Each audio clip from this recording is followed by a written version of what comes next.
Hello my dear students, welcome करता हूँ मैं भारत पंचाल और केमिस्ट्री गुरुजी अगेन आप सबका एक बहुत ही ज़्यादा इंपॉर्टेंट वीडियो में। तो बहुत ज़्यादा बच्चों की फरमाइश आ रही थी।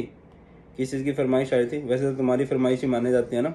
फरमाइश ये आ रही थी कि सर रीजनिंग के क्वेश्चन करा दो। कई सारे ना किंतु परंतु वाले क्वेश्चन बनते हैं, ठीक है। और इसके बाद कोशिश करूँगा कि रीजनिंग के क्वेश्चन के बाद तुम लोगों को क्या प्रोवाइड कर दूँ, case study based question provide कर दूँ, ठीक है ना। थोड़ी सी और वाइब्स आ जाएंगे, आप लोगों को थोड़ा अच्छा लगेगा। चलो बहुत शानदार। तो करते हैं स्टार्ट। क्वेश्चन नंबर 1 ये रहा आपकी स्क्रीन पर।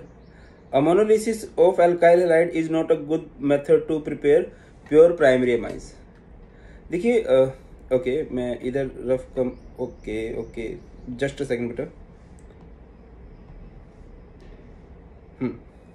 तो जो अमोनोलिसिस है, एक बार मैं अमोनोलिसिस रिएक्शन करके दिखाता हूँ आप लोगों को। कुछ ऐसे होती है कि आपके पास एक RX है ना, अल्काइल हैलाइड है, उसको आप अमोनिया के साथ ट्रीट करते हो तो क्या हो जाएगा भाई, यहाँ से हो जाएगा HX बाहर, ये बन जाएगा RNH2। फिर दोबारा से इसकी रिएक्शन RX के साथ, ये क्या बन जाएगा, HX बाहर, ये हो जाएगा R2NH। फिर RX के साथ, फिर R3N। फिर दोबारा से इसकी रिएक्शन RX के साथ, ये क्या बन जाएगा, R4N पॉजिटिव X नेगेटिव। अच्छा मैं एक चीज़ मान के चल रहा हूँ कि आप लोगों ने ना वन शॉट देख लिया है, ठीक है। ये मैं मान के चलूँगा हर बार जितने भी वीडियोज आएंगी ना, हर वीडियो से पहले मैं ये बात सोच के चलूँगा कि हाँ भाई ने वन शॉट देख लिया है। तो भाई साहब कुछ ऐसे है कि आप देख पा रहे हो कि जब अमोनोलिसिस रिएक्शन होती है ना, तो आपकी कई तरह के, ये प्राइमरी अमाइन बन गया, ये सेकेंडरी अमाइन बन गया, ये टर्सरी अमाइन बन गया, ये क्वाटरनरी अमोनियम सॉल्ट बन गया। तो इतने सारे मिक्सचर बन जाते हैं, और जब इतने सारे मिक्सचर बन जाते हैं ना, तो एक प्योर चीज़ बनाना मुश्किल हो जाता है। क्लियर होती है बात। तो अगर आपको बनाना भी है, बनेगा नहीं, बट अगर बनाना है तो आपको अमोनिया ज़्यादा लेना पड़ेगा। अब इधर क्या है, अल्काइल हैलाइड ज़्यादा है, अल्काइल हैलाइड हर स्टेप में एंटर हो रहा है, तो ये एक रीज़न है। तो देख लेते हैं। The ammonolysis of alkyl halide with ammonia is a nucleophilic substitution reaction in which ammonia act as a nucleophile by donating the electron pair. Simple समझो, क्या होता है कि in ammonolysis a mixture of product is formed and it is not possible to separate individual amine from the mixture। और नीचे reaction चिपका देना, इतनी ज़्यादा इंग्लिश लिखने की जरूरत नहीं है। It's a chemistry exam, not an English exam, ठीक है। Next, why can not primary aromatic amines be prepared by Gabriel phthalimide synthesis. Important question है, कई बार आया है। गैब्रियल थैलीमाइड सिंथेसिस आप सबको पता है क्या होती है, कुछ इस तरह से होती है। ये होता है गैब्रियल मतलब थैलीमाइड है ना। इस रिएक्शन की बहुत बढ़िया ट्रिक करवाई है आप लोगों को। क्या होती है, गब्बर बेसमेंट, यानी कि इसकी रिएक्शन सबसे पहले बेस के साथ कराएंगे, ठीक है। उसके बाद ये हो जाएगा बेंजीन CON के, हैलोल्केन को, हैलोल्केन यानी RX, ये हो जाएगा CONR को पानी पिला, इसकी रिएक्शन पानी के साथ करा देंगे। अब देखो, अच्छा एक सेकंड में बताता हूँ। इसकी रिएक्शन आपने NaOH के साथ करा दी, एक्वस NaOH कर लेना, 2 टाइम्स होगा। तो इधर क्या हो जाएगा, ये हो जाएगा बेंजीन COONA और प्लस में RNH2 बन जाएगा। अब कम टू द पॉइंट, अब ये हमारे पास एलिफेटिक अमाइन बना है। पता है ये कहाँ से डिसाइड हुआ कि एलिफेटिक अमाइन बनेगा? ये हुआ इस स्टेप से डिसाइड। अब इस स्टेप में अल्काइल हैलाइड की जगह अगर मैं अराइल हैलाइड लेके करने की कोशिश करता तो रिएक्शन हो नहीं पाती। क्यों सर, क्यों नहीं हो पाती, क्या ही दिक्कत आ रही है? दिक्कत ये आ रही है भाई कि ये एक न्यूक्लियोफिलिक सब्स्टिट्यूशन रिएक्शन है, और अगर इधर हैलोअरीन होता तो भाई साहब रेजोनेंस की वजह से इधर पार्शियल डबल बॉन्ड करैक्टर आ जाता और ये ब्रेक नहीं कर सकते थे हम, और ब्रेक नहीं कर सकते तो बन नहीं सकता था। तो देखिए क्या लिखा गया है, primary aromatic amines can not be prepared by Gabriel phthalimide synthesis because aryl halide do not undergo nucleophilic substitution with the अनायन। देखिए इधर एक अनायन बनने वाला था, ठीक है, इधर वो नहीं जाएगा अल्काइल हैलाइड, तो वो अल्काइल हैलाइड ब्रेक नहीं होगा, उधर पार्शियल डबल बॉन्ड करैक्टर होता है बेटा। क्लियर है? ओके मैं अपने टीम मेंबर को बोलूंगा कि भाई रिंग लाइट मेरे सामने लगा दो, दिखाई नहीं दे रहा हूं मैं। आगे बढ़ते हैं, next question. Give reason for the following, primary amines have higher boiling point than tertiary amine. ये है, या फिर primary amines are more soluble than tertiary amine, ये भी बड़ा फंडा हो जाता है, ठीक है ना।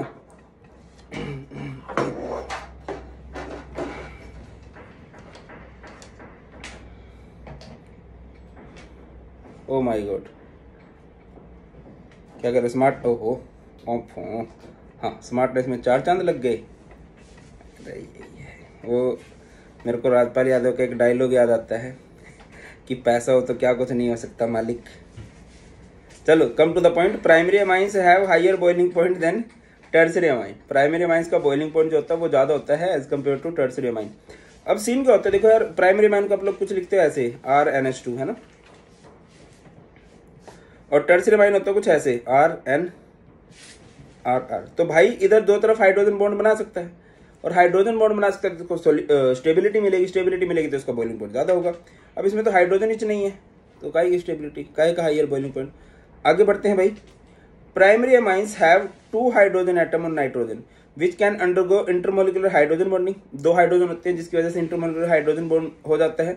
Where as no such hydrogen bonding is present in tertiary amine, so primary amines boils at a higher temperature than tertiary amine. इसी वजह से जो प्राइमरी अमाइंस होते हैं उनका बॉइलिंग पॉइंट ज्यादा होता है as compare to tertiary amine.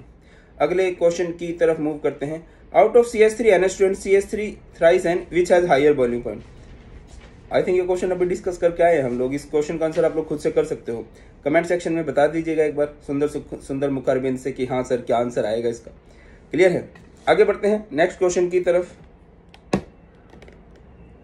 देखिए बेटा नेक्स्ट क्वेश्चन है हमारे पास, ethyl amine is soluble in water whereas aniline is not.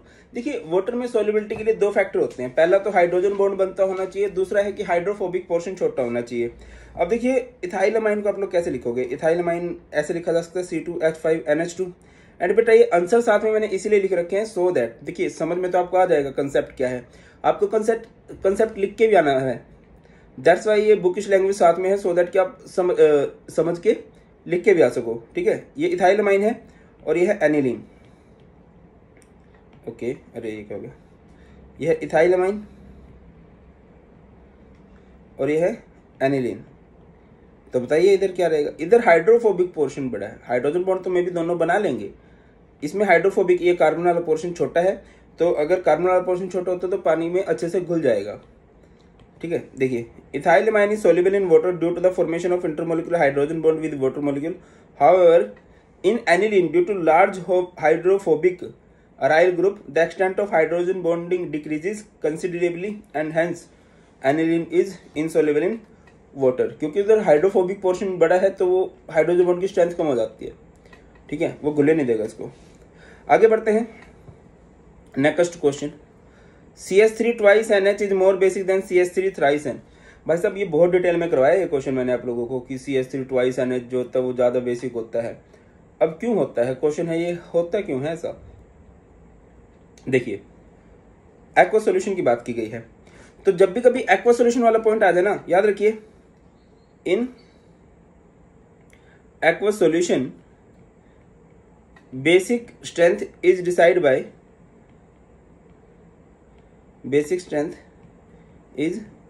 Bye या गिवन बाय 3 फैक्टर्स। और वो 3 फैक्टर्स कौन कौन से हैं ब्रो, वो 3 फैक्टर्स है। सबसे पहले सॉल्वेशन इफेक्ट, ठीक है ना, दूसरा सॉल्वेशन इफेक्ट बाकी बाद में आना था, इंडक्टिव इफेक्ट, ठीक है बेटा, और तीसरा आता है स्टीरिक हिंड्रेंस। इन 3 फैक्टर्स के बेस पे आप लोग डिसाइड करते हो कि कौन होगा। आप लोग ये लिख के आओगे एज अ रिजल्ट ये जो CH3 twice NH is more basic than CH3 thrice N होता है।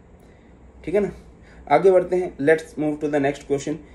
pKb value for aniline is more than that of ethyl amine. pKb value ज्यादा होने का मतलब क्या है, देखिए एक होती है Kb वैल्यू, कई बार डिस्कस कर चुके हैं हम लोग। Kb is directly proportional to basic strength, ठीक है ना, और एक होती है pKb value, pKb is inversely proportional to basic strength, है ना। Come to the point. अब देखो अगर एनिलीन की pKb वैल्यू ज्यादा है इट मीन्स उसकी बेसिक स्ट्रेंथ कम है, और आपको भी पता है कि एनिलीन की बेसिक स्ट्रेंथ कम होती है। एनिलीन जो होता है वो इलेक्ट्रॉन थोड़ा सा विड्रॉइंग होता है, ठीक है, और जब वो इलेक्ट्रॉन विड्रॉइंग है, खींचने वाला है, तो बेस का मतलब तो इलेक्ट्रॉन देने वाला होता है। गेटिंग माई पॉइंट, मैं बोल क्या रहा हूँ, शब्दावली समझ में आ रही है।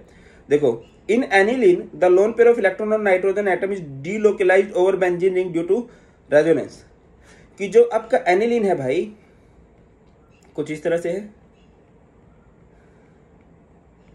इसमें जो लोन पेयर हैं ये डीलोकलाइज हो जाते हैं, इधर उधर घूम जाते हैं, बाहर देंगे नहीं, तो इसकी बेसिक स्ट्रेंथ कम, और बेसिक स्ट्रेंथ कम है तो इसकी पी के बी की वैल्यू ज्यादा है। ठीक है, as a result electron density on nitrogen atom decreases, in contrast in ethylamine plus I effect of C2H5 group increase electron density on nitrogen atom. देखिए बेसिक स्ट्रेंथ तब बढ़ती है जब इलेक्ट्रॉन डेंसिटी बढ़ती है ना, इलेक्ट्रॉन का भार बढ़ेगा तभी तो इलेक्ट्रॉन आगे देगा, समझ रहे हो ना। Therefore aniline is a weaker base while ethylamine is a stronger base, और जो वीकर बेस है उसकी पी के बी की वैल्यू ज्यादा ही होती है। आगे बढ़िए नेक्स्ट क्वेश्चन की तरफ। Aniline doesn't undergo Friedel craft reaction, ये इंपॉर्टेंट क्वेश्चन रहता है, कई बार आया है ये कि भाई साहब वो जो है फ्रीडल क्राफ्ट रिएक्शन शो नहीं करता, काहे का तो ऐसे है। देखिए फ्रीडल क्राफ्ट रिएक्शन में देखिए क्या होता है, ये हमारे पास एनिलीन है और फ्रीडल क्राफ्ट रिएक्शन में आप लोग कैटलिस्ट का यूज करते हो AlCl3 का। अब AlCl3 कैटलिस्ट होते हैं जो रिएक्शन में पार्टिसिपेट नहीं करते, बट ये बदतमीज इतना गंदा है भाई के साथ रिएक्शन कर जाता है। ठीक है, रिएक्शन कर जाता है मतलब वो कह रहे हो ना जो सिक्योरिटी पे है वही चोरी कर जाए, मतलब ये सिक्योरिटी पे है और ये इसके साथ रिएक्शन कर जाता है तो आगे रिएक्शन प्रोसीड ही नहीं कर पाती। देखिए क्या लिखा गया है, in Friedel craft reaction AlCl3 is added as a catalyst which is a Lewis acid, it form a salt with aniline due to which nitrogen of aniline acquires positive charge. कि जो एनिलीन है वो AlCl3 के साथ react कर लेगा और वहां पर नाइट्रोजन पे पॉजिटिव चार्ज आ जाएगा, एक सॉल्ट बन जाएगा। This positively nitrogen act as strong deactivating group, hence aniline doesn't undergo Friedel craft reaction. ये जो डीएक्टिवेटिंग ग्रुप होते हैं ना ये इनमें नहीं होता।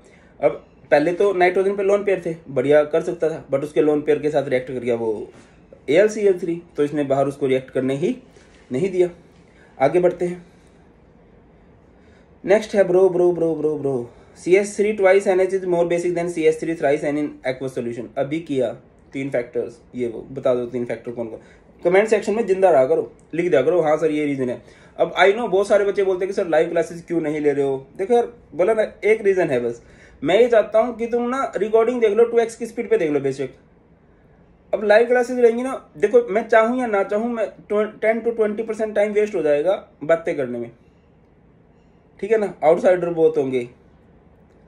रिकॉर्डिंग क्लासेस की थोड़ा सा ही फायदा है, बाकी मैं खुद से चाहता हूँ लाइव क्लास लेना, डोंट वरी तुम्हारी लाइव क्लासेस भी ली जाएंगी, ठीक है, टेंशन मत लो, अभी इस पे फोकस करो। Aniline doesn't undergo Friedel craft reaction, मैं तो कह रहा हूँ बहुत इंपॉर्टेंट है, बट ये अलग बात है तुम मुझे सीरियस लेते नहीं हो। इस मोटे का डेली का ये डायलॉग है, सीरियस नहीं लेते तो इतने लाइक कैसे होते आपकी वीडियो पे। चलो, pKb of methylamine is less than that of aniline, ये हो चुका है इस तरह का सेम क्वेश्चन है ना कि पीकेबी ज़्यादा मतलब होने का क्या है, अगर किसी का पीकेबी ज़्यादा इट मीन्स उसकी बेसिक स्ट्रेंथ कम है, एनिलीन की बेसिक स्ट्रेंथ कम होती है रेजोनेंस की वजह से, है ना, बाकी बुकिश लैंग्वेज है ये। In aniline the lone pair of electron of nitrogen atom are delocalise over the benzene ring, as a result electron density on nitrogen atom decreases.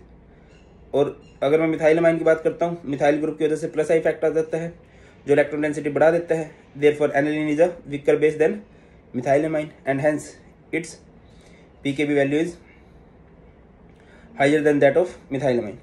आगे बढ़ते हैं ब्रो आगे बढ़ते हैं।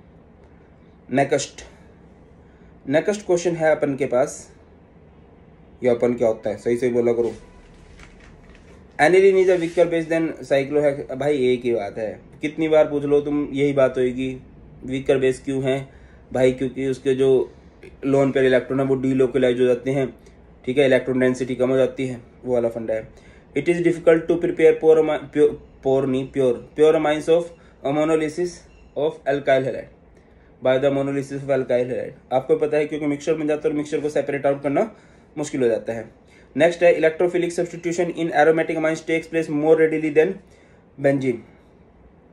बेंजीन के ऊपर ना एक ग्रुप लगा होता है NH2, ये ना होता है ना, मतलब कई बंदे, हमारी क्लास में एक लड़का आता है, नाम नहीं लूंगा मैं, गौरव, वो इतना वो है सर प्लीज सर देख लो ना सर, मुझसे कोई बात ही नहीं करती, वो सारा दिन ऐसे रहता है। सेम NH2 है भाई, बहुत ज्यादा एक्टिव है, बहुत ज्यादा बेंजीन की एक्टिविटी बढ़ा देता है ये। Benzene ring in aromatic amines is highly activated due to the displacement of lone pair of nitrogen towards the ring. ये जो लोन पेयर हैं ये इधर उधर डिस्ट्रीब्यूट हो जाएंगे तो एक्टिविटी बढ़ जाएगी। भाई देखो ना, जब इधर आएंगे तो कई जगह पे नेगेटिव चार्ज बढ़ जाएगा, तो उधर अटैक करने के इलेक्ट्रोफाइल के लिए इजी रहेगा।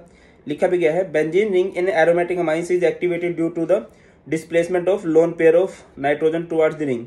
It result increase in electron density on the ring. ठीक है, अगला है CH3CONH2 is weaker base then CH3CH2NH2। अब ये जो CO ग्रुप लगा ना भाई, ये क्या है? ये इलेक्ट्रॉन विड्रॉइंग होता है, और इलेक्ट्रॉन विड्रॉइंग ग्रुप हमेशा इलेक्ट्रॉन डेंसिटी कम करते हैं, बेसिक स्ट्रेंथ कम करते हैं। The lone pair of electrons on nitrogen atom involve in resonance.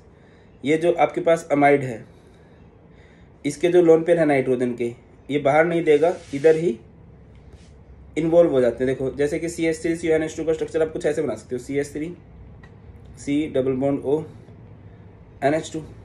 अब आपको भी पता है कि क्या होगा, इधर ऑक्सीजन ज़्यादा इलेक्ट्रोनेगेटिव है तो ये अपनी तरफ खींचेगा, कार्बन में पॉजिटिव चार्ज आ रहा होगा, कार्बन अपने लोन पेयर इधर डाल देगा, CH3C ऑक्सीजन पे negative, double bond NH2 positive. और अब जब सेम बेंजीन वाला फंड हो गया ना, बेंजीन भी बाहर नहीं दे सकता, ये भी बाहर नहीं दे पाया, ठीक है। और जबकि इस केस में ऐसा कुछ है नहीं, ठीक है। इसमें तो ये जो अल्काइल ग्रुप है, इलेक्ट्रॉन डेंसिटी बढ़ा रहा है, और बढ़ा रहा है तो इसकी बेसिक स्ट्रेंथ भी बढ़ रही होगी। नेक्स्ट क्वेश्चन है, phenol is more acidic then ethanol. ये सिलेबस में नहीं है, ठीक है ना, तो करने का कोई फायदा नहीं है। नेक्स्ट क्वेश्चन है, what happens when propanone is treated with methyl magnesium iodide and then hydrolysed. ये कन्वर्जन का क्वेश्चन है, बट ठीक है, आ गया तो क्या बोल सकते हैं। Propanone is treated with, propanone किसे कहते हैं? CH3C double bond O CH3 is treated with methyl magnesium iodide, ठीक है। ड्राइथर होता है, कार्बन गोज टू कार्बन, तो ये C इधर CH3 इधर कार्बन आ जाएगा CH3, और इधर O के साथ MgI। और जब आप इसकी हाइड्रोलिसिस कर दोगे बेटा जी, हाइड्रोलिसिस करोगे तो क्या होगा, इधर H इधर OH, ये C, ये CH3 OH, और ये MgIOH। क्लियर है? आगे बढ़ते हैं। नेक्स्ट है, pH of a reaction should be carefully controlled while preparing ammonia derivative of carbonyl compound।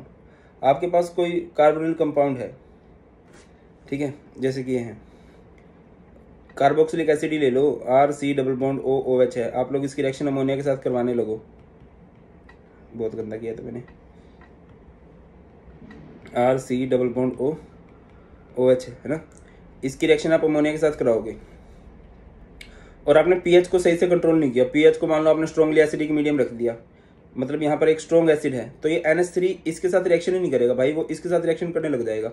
ये तो एक बेस है ना, बेस को तो एसिड चाहिए, जहां ज्यादा एसिड मिलेगा उधर चला जाएगा वो।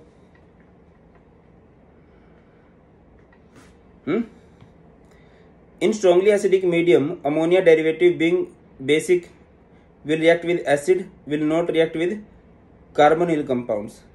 In basic medium OH negative will attack carbonyl group, therefore मतलब अगर आपने एसिडिक मीडियम ले लिया तब भी दिक्कत है, ठीक है। एसिडिक मीडियम में अमोनिया कार्बोक्सिलिक एसिड के साथ रिएक्ट ना करके उस एसिडिक मीडियम के साथ रिएक्ट करेगा। और अगर आपने बेसिक ज्यादा बेसिक ले लिया जिसकी बेसिक स्ट्रेंथ अमोनिया से भी ज्यादा है, तो वो अमोनिया, वो जो बेसिक मीडियम है वो एसिड के साथ रिएक्ट कर जाएगा। आई होप मेरी बात नहीं समझ रहे हो तुम लोग, अच्छी होप है आपकी। ये है, अगर आपने ज्यादा ही एसिडिक ले लिया तो ये बेस इधर रिएक्ट कर जाएगा, जबकि रिएक्शन इन दोनों की होनी चाहिए। अगर आपने स्ट्रांगली बेसिक मीडियम ले लिया तो ये बेस इसके साथ रिएक्ट कर जाएगा, जबकि रिएक्शन इन दोनों की होनी चाहिए। मतलब रिएक्शन दोनों की होनी चाहिए, बट क्रॉस रिएक्शन हो जाएगी भाई। एसिडिक मीडियम में अमोनिया दूसरे के साथ रिएक्शन कर जाएगा, और बेसिक मीडियम में कार्बोक्सिलिक एसिड उस बेस के साथ रिएक्ट कर जाएगा। चलो बहुत शानदार, तालियां बजती रहनी चाहिए। Aldehydes are more reactive than ketones towards nucleophilic reagent. बहुत फेमस क्वेश्चन है कि जो एल्डिहाइड्स होते हैं वो ज्यादा रिएक्टिव होते हैं। पूछा जा सकता है क्या रीजन होता है भाई। देखिए, जो कीटोन्स होते हैं ना, एल्डिहाइड होते हैं कुछ ऐसे, RC डबल बॉन्ड OR है ना, और ये कीटोन है, और एल्डिहाइड होता है कुछ ऐसे।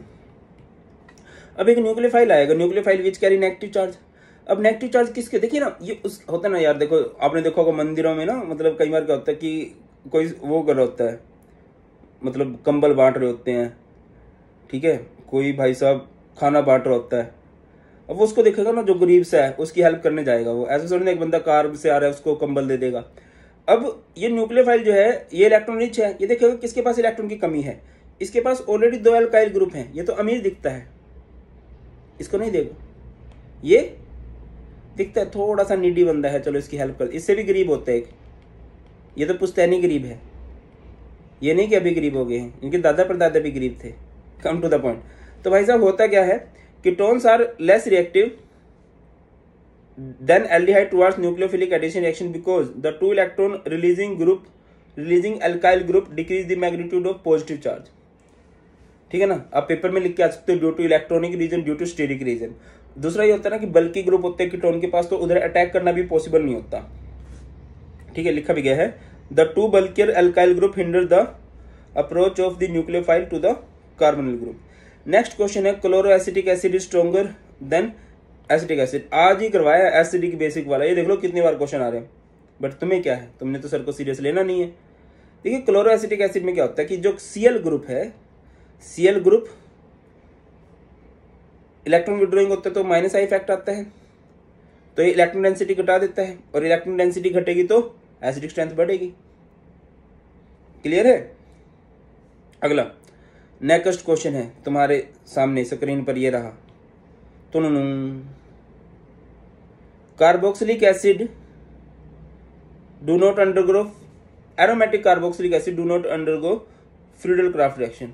सेम फंडा इसका भी कुछ ऐसा ही है, क्योंकि इधर क्या है इलेक्ट्रॉन विड्रॉइंग ग्रुप लगा हुआ है COOH, ठीक है, और इसी वजह से नहीं होगी। नेक्स्ट है pKa value of 4 nitrobenzoic acid is lower than benzoic acid. देखो यार एक है 4 नाइट्रोबेंजोइक एसिड,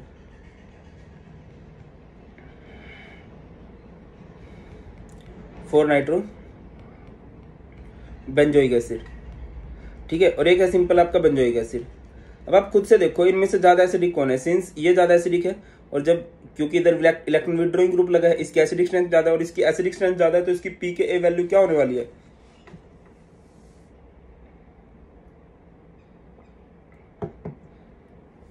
कम होने वाली है।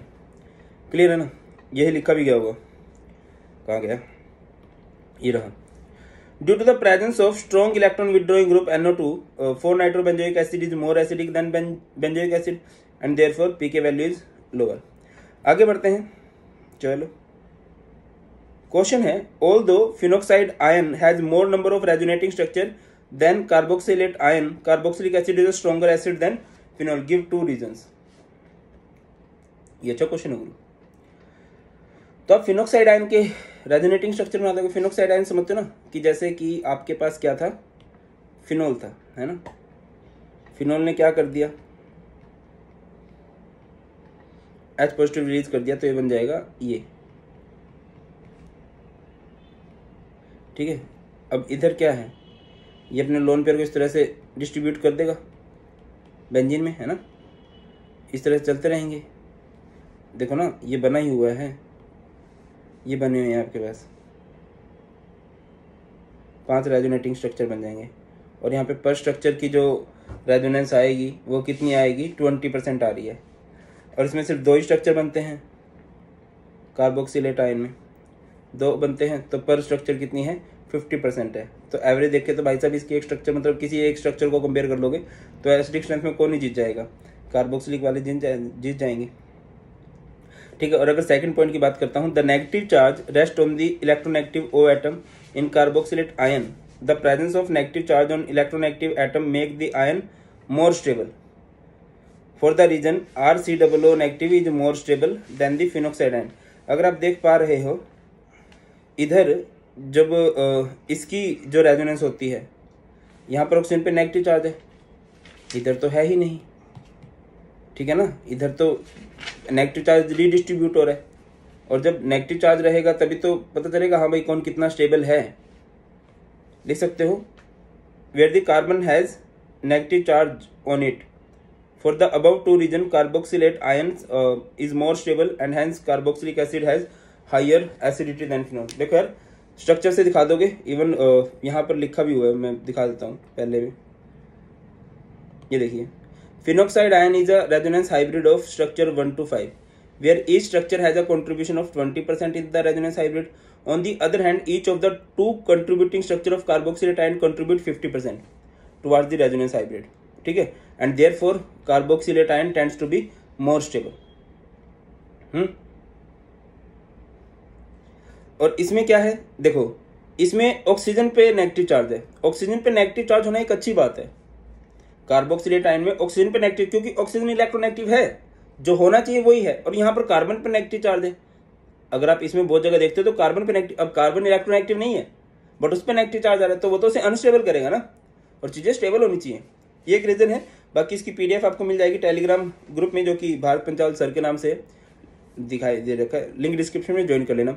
अगला है electrophilic substitution in benzoic acid takes place at meta position.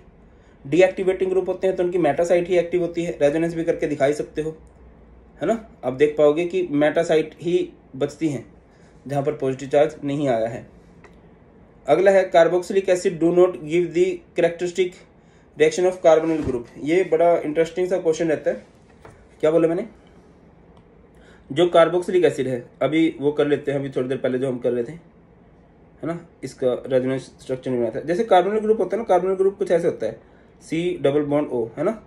अब इधर ऑक्सीजन ज्यादा इलेक्ट्रोनेगेटिव है तो क्या होगा, इधर कार्बन पे पॉजिटिव चार्ज आ जाता है और ऑक्सीजन पे नेगेटिव चार्ज आ जाता है, तो कोई भी इधर न्यूक्लियोफाइल ऐड होगा, इधर रिएक्शन होगी, क्योंकि जो चार्ज स्पीसीज होती है ना वो अनस्टेबल होती हैं। अब मैं इधर बात करता हूँ, इधर क्या हो जाएगा कि ऑक्सीजन ज्यादा इलेक्ट्रोनेगेटिव है इधर, तो इसने बॉन्ड को अपनी तरफ खींच लिया, तो क्या होगा, ये बन जाएगा R, ये C, ऑक्सीजन पे आ गया नेगेटिव चार्ज, और इधर क्या आ गया, कार्बन पे आ गया पॉजिटिव चार्ज। ठीक है, अब इसका पॉजिटिव चार्ज ये खत्म कर देंगे, कार्बन पॉजिटिव चार्ज रहने ही नहीं देंगे, तो कोई न्यूक्लियोफाइल न्यूक्लियस लवर इधर आके अटैक ही नहीं कर सकता। जैसे कार्बन में पॉजिटिव चार्ज है तो इधर तो कोई भी न्यूक्लियोफाइल आके रिएक्शन कर जाएगा, इधर कर ही नहीं पाएगा वो, ठीक है ना। रेजोनेंस स्टेबलाइज होते हैं इस वजह से। इस पे क्या देगा, ये डबल बॉन्ड, इधर ऑक्सीजन पे नेगेटिव और इधर ऑक्सीजन पे पॉजिटिव चार्ज आ जाता है, मतलब इसने अपने इलेक्ट्रॉन पेयर बॉन्डिंग में डाल दिया ना। अब आप बोलोगे कि सर इस पे पॉजिटिव चार्ज कैसे आ गया, अब ये पॉजिटिव हाइड्रोजन के साथ निकाल देता है। इस तरह से आप लोग कर सकते हो। आई थिंक क्लियर होगा। तो ये थे बेटा सारे के सारे reasoning structure previous year question में जो आई 10 ईयर कराए हैं, 5 ईयर नहीं 10 ईयर। चलिए, और कुछ भी डाउट है आप लोग कमेंट सेक्शन में बता सकते हैं। ख्याल रखिए अपना। God bless you all, please take care. जय हिंद।